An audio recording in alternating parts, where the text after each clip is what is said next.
Replacing your Kia Sedona's key fob battery is a simple DIY task. You'll need a CR2032 battery and a small flathead screwdriver or plastic pry tool.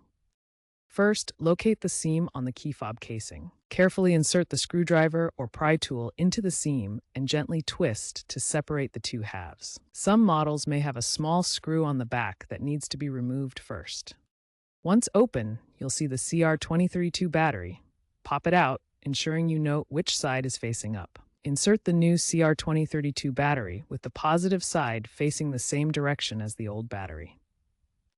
Snap the key fob casing back together, ensuring it's securely closed. That's it. Now test the functionality to ensure the remote works. This should save you $20 to $50 compared to dealership replacement.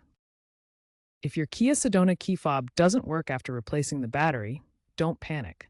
First, double-check that the battery is correctly installed with the positive side up. If it is, the issue may be poor contact between the battery and the fob's terminals. Try cleaning the contacts with a cotton swab and isopropyl alcohol. If that doesn't work, the fob might need to be resynchronized with the vehicle. Try cycling the ignition key. If problems persist, water damage might be the cause, especially in humid climates. If so, have a mechanic inspect for corrosion. In some rare cases, the key fob may require reprogramming by a Kia dealer. Remember to recycle the old battery properly.